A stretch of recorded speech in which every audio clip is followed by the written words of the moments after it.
Assalamualaikum warahmatullahi wabarakatuh. Alhamdulillahilladzi hamdan katsiran kama amar. Asyhadu an la ilaha illallah wa asyhadu anna Muhammadan abduhu wa rasuluh la nabiyya ba'da. Allahumma shalli ala sayyidina Muhammad wa ala ali sayyidina Muhammad. Amma ba'du. Saudara-saudara kaum muslimin wa muslimat yang dirahmati Allah Subhanahu wa taala. Allah Subhanahu wa taala berfirman di dalam Al-Qur'an yang berbunyi A'udzubillahi minasyaitonir rajim. Wa'tasimu bihablillahi jami'an wa la tafarraqu wa dzkuru ni'matallahi 'alaikum idz kuntum a'da'an fa'alafa baina qulubikum fa asbahtum bi ni'matihi ihwana. Allah Subhanahu wa taala dalam Al-Qur'an dalam ayat ini mengatakan bahwa hendaklah kamu wa'tasimu bihablillahi jami'an, berpegang teguh dalam persatuan jamaah. Janganlah kamu bercerai-berai.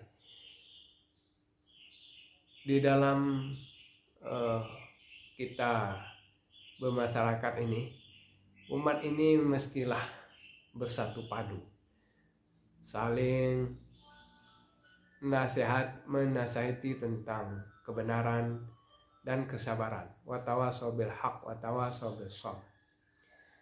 Hal ini dapat dicontohkan di dalam pelaksanaan sholat berjamaah misalnya. Sholat berjamaah itu tentu kita harus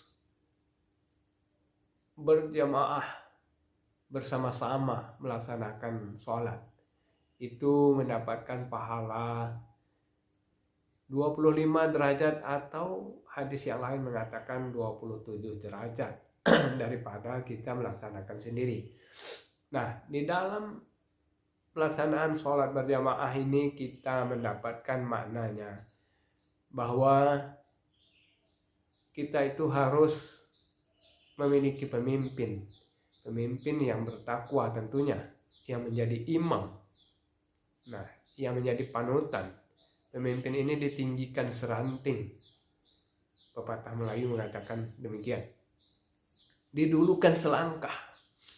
Nah, oleh karena itu memilih pemimpin juga memerlukan tata cara tersendiri. Nah, di sini saya ingin menjelaskan makna daripada sholat berjamaah itu adalah bahwa diperintahkan di situ luruskan shaf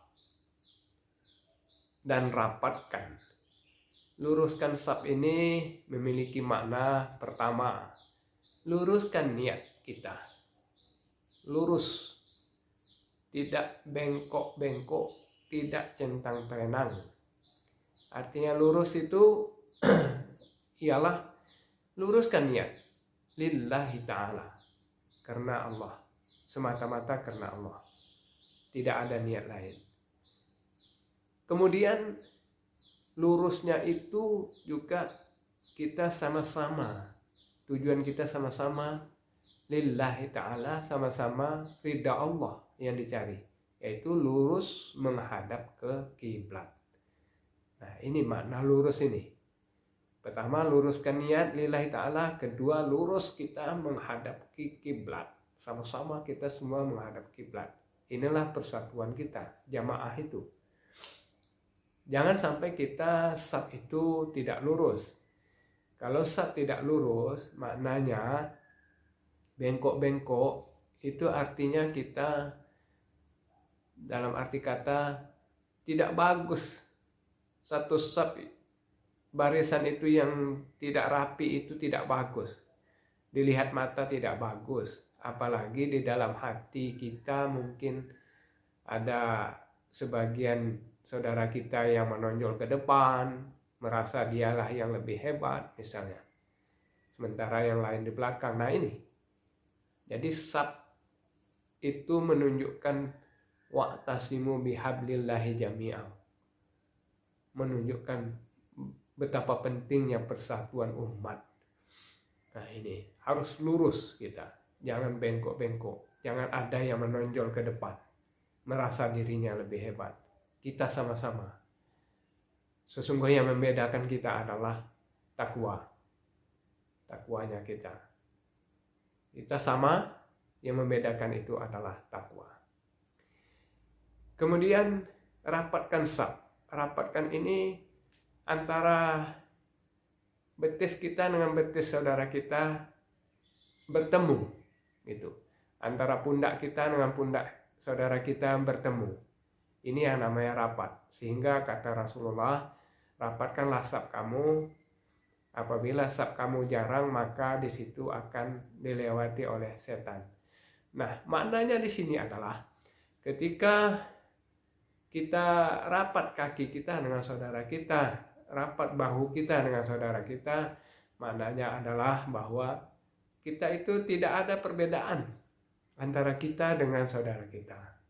Kita sudah bersatu. Apa kesusahan saudara kita adalah kesusahan kita juga. Apa kesenangan saudara kita adalah kesenangan kita.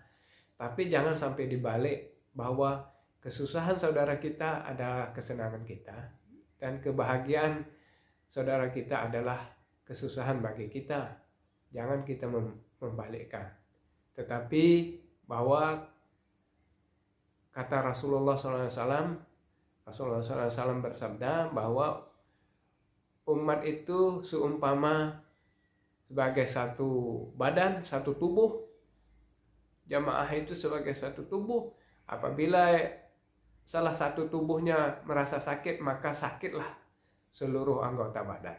Nah, inilah arti daripada makna kita itu di dalam berjamaah itu merasakan sama-sama, senasib, sepenanggungan. Kebahagiaan saudara kita adalah kebahagiaan kita. Kesusahan saudara kita adalah kesusahan juga bagi kita. Nah, ini maknanya berjamaah itu. Wa'tasimu bihablillahi jami'ah. Jangan kamu bercerai atau berpisah dari jamaah. Karena orang-orang yang memisahkan diri dari berjamaah, apa kata pepatah orang Arab, domba yang berjalan sendiri lebih mudah untuk dimangsa oleh singa. Nah, dalam pada kita merapatkan saf itu, mestinya juga kita di dalam melakukan sujud, janganlah siku kita terlalu melebar sehingga menyusahkan saudara-saudara kita yang di samping kita untuk melakukan sujud. Dan kalau kita ingin melebarkan siku kita ketika sujud, itu mestinya kita sholat sendiri atau menjadi imam. Tapi kalau kita sudah merapatkan kaki kita dan merapatkan bahu kita, mestinya siku kita juga tidak dibuka begitu lebar sehingga menyusahkan bagi saudara-saudara kita yang sujud. Ini saya lihat masih ada kita yang melebarkan sikunya ketika sujud sehingga menyusahkan saudaranya juga bersama-sama sujud. Ini kira-kira yang dapat kami sampaikan, bahwa hadis dari Rasulullah mengatakan bahwa ketika Rasulullah SAW itu sujud nampak putih ketiaknya. Mungkin apakah ini sahih atau tidak. Nah, ini Rasulullah tentunya sujud sebagai imam, maka sahabat-sahabatnya melihat itu gitu.